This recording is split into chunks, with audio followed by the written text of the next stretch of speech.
Good morning. It's Tuesday, the 30th of September, and this is Govindraj Ethiraj broadcasting and streaming weekdays from Mumbai, India's financial capital. And we did see some respite from the rains on Monday. And our top stories and themes for Tuesday. Why are Indian markets still under pressure? How global investors are returning to China. Low GST rates will hit sales numbers of consumer product companies, even as Hindustan Unilever warns of turbulence in the next few months. Gold, silver hit fresh record highs. What's next?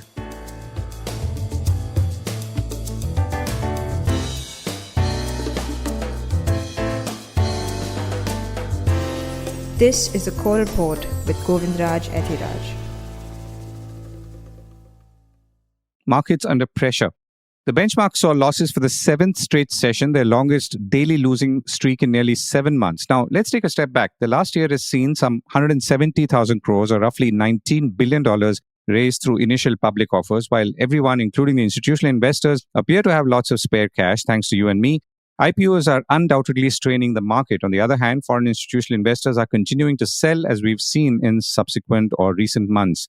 Given this, it's surprising that the markets have not fallen further. Obviously, domestic investors are providing the floor and sucking up IPOs as well. A good part of it is intended for exits for promoters, founders, employees, venture capital, and private equity investors. So you need foreign investors if the markets have to rise in any concerted fashion, as several institutional investors have reiterated to me in recent months. On the other hand, foreign investors, or many of them, are racing back to China, a country they had somewhat let go of, or a market they had somewhat let go of after the 2021 peak. More on China in a bit. India's Sensex and Nifty closed flat after swinging away between gains and losses on Monday. The factors affecting market sentiment are still linked to tariffs and H-1B visas. We also have a Reserve Bank of India policy decision on Wednesday, that's tomorrow, with the Monetary Policy Committee meeting starting today. At close on Monday, the Sensex was down 61 points to 80,364 and the NSE Nifty 50 was down 19 points to 24,634. In the broader market, the Nifty Mid-Cap 100 was up 0.2% and the Nifty Small Cap Index was down very slightly. Global money managers are returning to China after years of aversion attracted by a world-beating stock rally and a robust high-tech sector. Goldman Sachs said global hedge funds were last month the most active in onshore equities in recent years, a stark contrast to 2021, when some clients had deemed the market uninvestable, Bloomberg reported on Monday. It also quoted one fund, Pacific Investment Management Company, saying that investors are now more concerned about missing out than risks. China has already seen a $2.7 trillion rally this year. Now, data is already reflecting this, with inflows rising across asset classes and a coordinated advance that's apparently happened only in 3 of the past 10 years. But what's different this time, and we're still talking about China, is that it's driven by a revaluation of assets and also better fundamentals. Companies like Alibaba Group Holding have rolled out their own artificial intelligence model, and chip makers like Cambricon Technologies have reported breakthroughs. Bloomberg quoted analysts saying that global investors are now being driven by a sense of FOMO, or fear of missing out, in areas like tech, and they will increase their allocations to Chinese assets in the coming years. Now, in the past, we've seen funds switching out of China into India, and it is quite likely that India is seeing the reverse impact of this right now, which is maybe switching out of India and going back to China. Now, while there is enough emerging market money going around, at least in theory, it does not help that there is no real attraction in Indian markets right now, except the longer term story, where too valuations are seen as high in many cases. Back home, once again, the rupee closed at its near all-time low on Monday as foreign portfolio outflows continued and corporate dollar demand kept up pressure. The rupee closed at 88 rupees 76 against the US dollar, its weakest ever closing, and down slightly from its close of 88 rupees 71 paise on Friday. Its all-time low was 88 rupees 79 paise last week. So the closing was at 88.76. The all-time low is 88.79.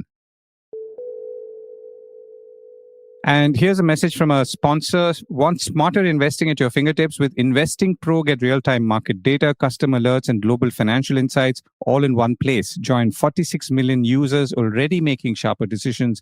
Download InvestingPro today. More details in the link below.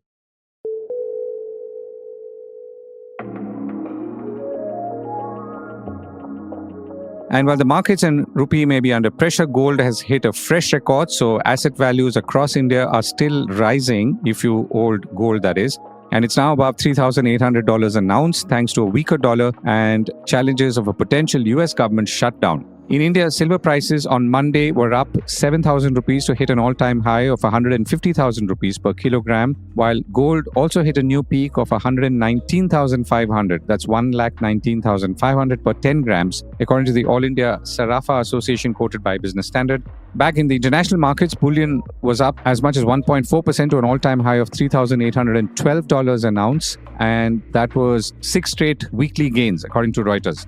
And if you're a gold bull, here's some more good news. With the Fed set to cut further rates over the next 6 months, analysts said that they are expecting more upside for the yellow metal. Reports quoted the UBS saying that they were targeting a level of $3,900 per ounce. Deutsche Bank said that they feel official demand and exchange-traded fund holdings are playing a key role in gold strength, while jewelry demand and recycled supply are restraining factors. That's interesting. And maybe what's playing out in India as well. Elsewhere, silver prices, we're talking global now, rose over $45, which is the highest since 2011. So did prices of platinum and palladium. Gold has risen already about 45% this year, and banks, including Goldman Sachs and Deutsche Bank, have said they expect the rally to continue, according to Bloomberg. Decoding GST rate cuts. While the consumption tax cuts that the government announced on August 15th and put into effect on September 22nd or last week have begun to spur demand, how much is still something that we have to wait and see. The markets, in any case, seem to have discounted the impact of those cuts on company balance sheets, though the reasons are external as well, as we've been discussing all this while. So it might be worthwhile to wait and see how things stabilize. Reuters reported Hindustan Unilever, the consumer products major, saying that while this measure supports long-term consumption, we've seen transitory impact in the form of disruption at distributors and retailers across channels to clear existing inventories with old prices. HUL also expects consolidated business growth to be nearly flat or in the low single-digit range for the quarter ended September 30th, with the impact continuing into October before prices start stabilizing from November. Now, I spoke to Derishil Patil, National President of the All India Consumer Products Distributor Federation last week, and I asked him what kind of impact he was expecting on GST rates. Govind, you'll have to take into the consideration the 13% down of pricing. Now, to gain the value year on year, they'll have to cross 30% in growth. So, expecting a value growth for a company, I believe, will be very, very optimistic. But still, volume growth we can expect in this season. But the price drop is very, very huge. So, to an average, it is a 10% to 20% price drop. And since last at least 4 to 5 quarters, if you have seen, almost none of the companies have crossed any double digit. With a double digit downfall on value, we cannot expect to have a very growing season. But yes, we'll have a volume growth. I also reached out to Rohit Jain, Deputy Managing Partner at ELP, who also co-heads the tax practice of the firm, focusing on indirect taxes, direct taxes, and transfer pricing. And I began by asking him how he was seeing the impact of rates on companies and how they were responding. Yeah, so Govind, thank you for having me here. So clearly the first early impact was the disruption. So up to 22nd September, virtually there was no sales made by the company. But what we have seen in last 7 days, it has actually been picked up. In fact, morning when I was talking with one of the big auto giant, they said while we had the disruption, but now they have picked up and they would see a normal month, which otherwise they would have seen. So the most important thing is that there has been disruption in the sales. But the second important thing that what the government has advertised in relation to passing of this benefit to the consumer, most of the companies, in fact, all of them, have decided to pass on this benefit to the consumer. And therefore, there is a significant drop in the prices, particularly in the auto sector and some FMCG companies. The adverse impact that we felt is for the insurance sector, because while they needed to pass on the reduction in the tax rate to the companies, but at the same time, they have taken a big hit in non-ITC position. And that is the big impact, because at one level, they have to pass on the benefit to the policy holders, but at the same time, they are now not entitled to any ITC. And that is going to be depending upon the size of the company, each one is having 300 to 2,000 crore per company as an impact, which is going to be a large impact. And that's a real shocker for them. Rohit, can you explain that a little for those who don't fully understand how this is happening in the case of insurance companies? So insurance companies today avail lot of services. So let's take a classic one, which is there all the broker agent services. Second, they have a lot of advertisement services. They have all the routine services of promotional. All of these services, when they avail, there is an 18% GST being paid. Now, once they pay 18% GST, till date, they were entitled to take that as a credit to offset against GST, which is payable on the premium. Post this rate rationalization, the premium has become exempt. That means there is a zero tax payable on premium. The consequence of that is that all of the services that they avail will no more be entitled to them any ITC. So you can imagine the agent's commission, the promotional services, the routine services that they take, everything is now taxed at 18% with no corresponding ITC. And depending upon the size of the insurance companies, from smaller to the larger one, what we have seen the impact per insurance company is not less than 200 crores per year, going up to 2,000 crores annually. Now, to come to companies who are in the consumer product or even the auto space, and let me start with auto. When I was talking to the Federation of Automobile Dealers Associations just last week, so they were saying that there is a gap between what they've paid the companies and what they will recover from the consumers. So, and they were referring to a 4,000 crore gap or a hole at that point. Where does that stand? That is one unfortunate impact or negative impact of this. So, whenever cars have been sold by the auto companies to the dealers, there was a compensation cess which was payable. That compensation cess was anywhere between 18 to 20% depending upon size of the car. That compensation cess, in respect of all the cars that they have in their inventory and they have accumulated compensation cess ITC, is not available to them henceforth because the compensation cess has been now omitted. So when they sell the car after 22nd September, there is no compensation cess payable. But they have already paid that compensation cess to the companies when they bought that car. Now that compensation cess estimated across the dealer network is anywhere between 2,500 to 3,000 crore. Government has clearly come out that they will not do anything in respect of this. That's a cost that has to be borne by the entire supply chain. Now the question is, who will bear that cost? Is it the auto companies will have to take that hit, or the dealers will take that hit? And that is going to be a big tussle which is going on today. The dealers clearly are saying this is a big impact. 20% of the value of the car purchase is not going to be a small impact. And therefore, dealers are wanting this to pass on to the OEMs, auto companies, whereas auto companies are saying that you bought the goods as per your own inventory management. How can you now ask us to compensate to you for that? Okay. So anyway, so you're saying this is still a live issue. So similarly, in the case of consumer product companies, again, the same, I guess, pipeline issue and where the product is right now and what the price that has been paid to the company by retailers and dealers. So again, is it going to be a similar situation where the companies will have to eat that or companies or dealers will have to eat that difference? No, not for FMCG. FMCG companies, it's just a transitional issue because some of their products have already got impact of 12%. What when they sell it to it, now they will charge only 5%. But that's a transitional issue. There is no loss of ITC for FMCG companies. That was always the available to them and will continue to available to them. The only difference is the cash flow. So auto and FMCGs are very different footing. FMCG companies may still need to support the dealer in terms of cash flow management, but there is no loss of ITC to them. Right. So overall, if you were to look at how it's affecting industry at this point before things recover, are there any other sectors which are more affected? We've already talked about insurance and auto. Is there any other sector that's more affected right now and which will may not be able to recover? Yeah. The one sector which has got adversely impacted is the hospitality sector, because they have below 7,500 room tariff now been taxed at 5% GST, and their ITC is completely gone.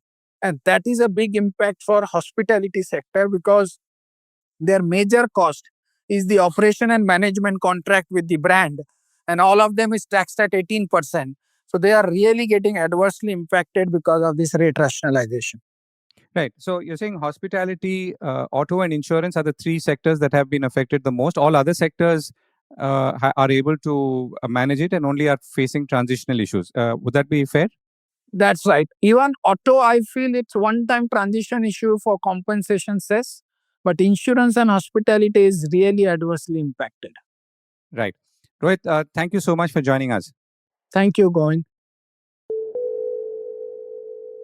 Will we see fresh interest rate cuts at this point? Well, the general feeling is not that we will not see fresh interest rate cuts at this point. The Reserve Bank is quite likely going to hold its current policy rate of 5.5% on Wednesday. A Reuters poll showed that nearly 3/4 of economists expected a pause, but major banks including Citi, Barclays, Capital Economics, and State Bank have flagged the possibility of a cut, citing downward risks to growth and a benign inflation outlook. The Reserve Bank has cut rates by about 100 basis points since the beginning of 2025, and private investment, of course, remains weak. Reuters quoted Citi economists saying that the October meeting is live again, noting that the Reserve Bank could opt for an insurance rate cut to cushion against external shock or deliver a dovish pause with a clear signal to act soon. Moody's holds its ratings. Moody's ratings on Monday affirmed India's long-term local and foreign currency issuer ratings and the local currency senior unsecured rating at Baa3 with a stable outlook on the back of robust economic growth and sound external position. It also affirmed India's other short-term local currency rating at P3. Moody's said that the rating affirmation and stable outlook reflects their view that India's prevailing credit strengths, including its large, fast-growing economy, sound external position, and stable domestic financing base for ongoing fiscal deficits, would be sustained. And these trends lend resilience to adverse external trends, in particular as high US tariffs and other international policy measures hinder India's capacity to attract manufacturing investment, it said in a report in Business Standard. It also said that India's credit strength is balanced by long-standing weakness on the fiscal side, which will remain. On August 14th, last month, that is, S&P Global Ratings upgraded India's sovereign rating by a notch to BBB from BBB minus with a stable outlook, its first upgrade for India in over 18 years.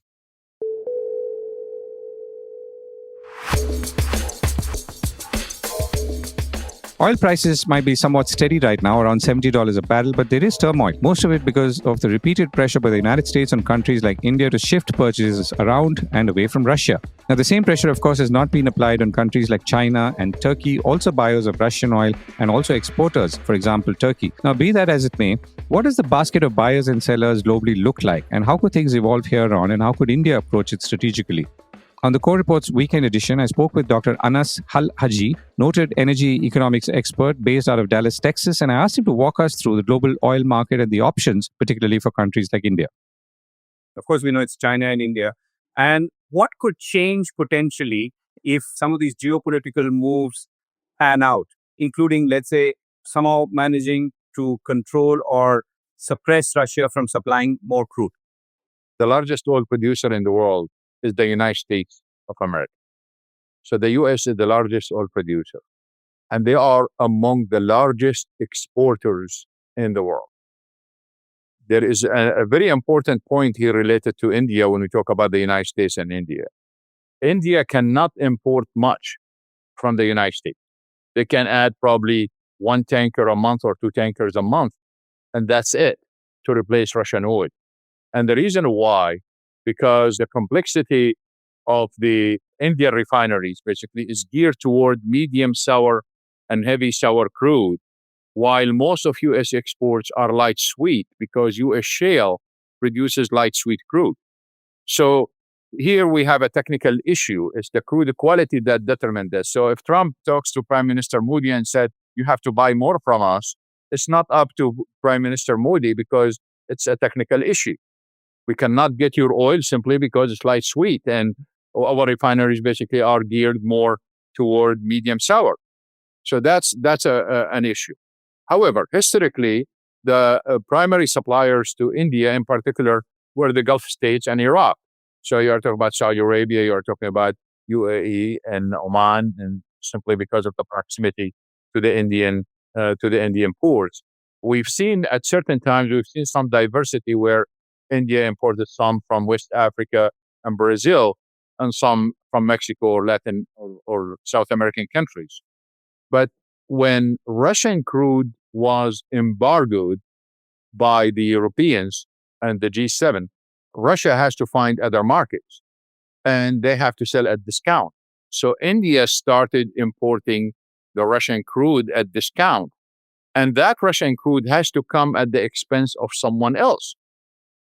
Of course, we have a growth in demand. So the Russian crude basically kind of met the growth in demand and replaced some of the imports from other countries. Logically speaking, and that's confirmed by the data, you are going to replace the most expensive crude. And the most expensive crude coming to India is mostly because of the distance.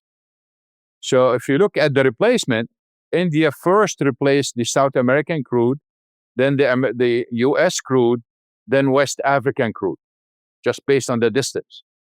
And now if we have any problems in Russia, then we go backwards. So you will see the replacement for Russian crude is going to come from West Africa, and then the United States and then Latin America. So the issue here for India is, what is the replacement for Russian crude if we have a crisis in Russia? Of course, we do have large spare capacity in the Gulf, and they are the countries basically can provide those additions as a replacement. The question is, will they do it? And how much they are going to increase production to compensate? No one can answer that at this stage. But what we've seen historically is we have the major producers are the OPEC members, the OPEC Plus members, United States, and Norway. Basically, most of the exports of Norway goes to Europe. And we've seen Brazil, Guyana exporting large quantities to Asia and Europe. So those are the major suppliers. When it comes to consumption and import, this is kind of a very interesting things to study. The largest importer in the world is China. But China now is changing its policy. It's focusing its strategy on reducing seaborne energy imports. This is a strategic decision, has nothing to do with markets. And the reduction in seaborne imports require them to do several things. One of them is to build massive inventories. And at the same time, increase imports from land, which means that pipelines from Russia that will bring natural gas and more coal imports from Mongolia. Now, on the India part, India is a large importer and might become the second largest importer in the coming years until China basically kind of lose that position. But the idea here is, if you look at the largest importers, we have a new phenomenon in the market that we never seen before. This started in 2016, so it's been there about 10 years. For China to be a big or a large importer of oil, China played a very important role as a very powerful buyer in the market. I don't want to get technical on this one here, but the oil market never been competitive. So any analysis of the market based on competitive ideas are wrong. The market is some sort, and there are no cartels, by the way. There is some sort of oligopoly. That's an economic term in the market. So when you talk about oligopoly, you are talking about few large sellers or few large exporters. But China changed that game since 2016 by being a very influential buyer. And that changed the market from oligopoly to something we call oligopsony. And that oligopsony basically prevents oil prices from going up substantially. So in a sense, it's beneficial to consumers on several sides. But what that does is China will buy low, store the oil, and when oil prices go up, start dumping oil from storage on the market. This is a new behavior in the market, and it became extremely influential as the OPEC members or OPEC plus members in the market. India cannot play that role. I've been talking about this for several years now. India's problem right now when it comes to oil market is its inventories are very low. India needs to play the Chinese game. They need to enlarge those inventories to kind of be more energy secured on one side and not to be affected by this sudden increase in prices because of various political issues around the world. So the question for India right now rests on two issues here. The first one is the Russian imports. The second one is inventory. India's inventories are about 100 million. This is, for the size of the economy of India, this is very low. And they need to go to at least 350 or 400 million. Right. And there are investments that have been outlined or announced for building more strategic reserves. So I don't know if that number is the comfortable number, but I can sense that the inventory buildup is definitely happening. But I had a question on the refinery. So my understanding so far was that most Indian refineries are able to process both light sweet and medium sour simultaneously. Maybe not all refineries, but many of them. But you're saying that that's not enough. Well, for the Indian refineries, for the capacity and everything else, they are fine. There is no problem. And India exports refined products to the rest of the world. So there is no problem with that at all. The issue for the Indian refiners right now is they have to juggle kind of the crude quality around the world based on all the changes that we are seeing. We've seen changes when the Europeans imposed the sanctions on Russia. We've seen the Russian oil coming through the Mediterranean and the Red Sea to India. Now, if the Ukraine war stops and the sanctions are reduced or lifted, then some of that Russian oil will go to Europe again. So what would India do? So we have this game of musical chairs they have to play, which means that they have to stay on their toes all the time to make sure that they are still making money and they don't lose money, or they are not going to experience any shortages out of those gains. Luckily for now, we do have enough spare capacity in the Gulf. But what if that spare capacity declines substantially in the future? How that musical chairs game is going to be played. The other issue that might pose a problem is that people are talking about electric vehicles and the impact of electric vehicles on oil demand. And those who are supporting electric vehicles, they think that oil demand is going to decrease. Of course, I don't believe it at all. But they believe that oil demand is going to decrease, which means that the demand for gasoline is going to decline. If that happens, then refineries will be forced to change the configuration of those refineries. So this is another threat that those refineries have to look at. Although I don't believe it's going to happen, but a lot of people are raising that question. So the India refineries are facing several issues, including the fact that if you look at the Middle East right now, we are seeing a major competition.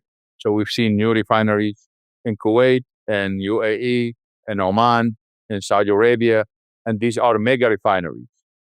What that means is that the India refineries have to be extremely competitive, again, on their toes 24/7 to make sure that they are competitive with everyone else.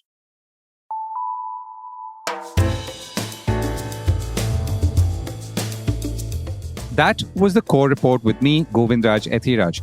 Do stay connected with more of our coverage at the Core. You can check out our website or sign up to our newsletter for our exclusive stories, one in-depth feature a day on www.thecore.in. Do also track us on LinkedIn, where we usually post synopses or extracts of our top stories and interviews. We would love your feedback on how we can make business more interesting and relevant, including, of course, India's vibrant manufacturing sector. So write to us at feedback@thecore.in. And thank you once again for listening.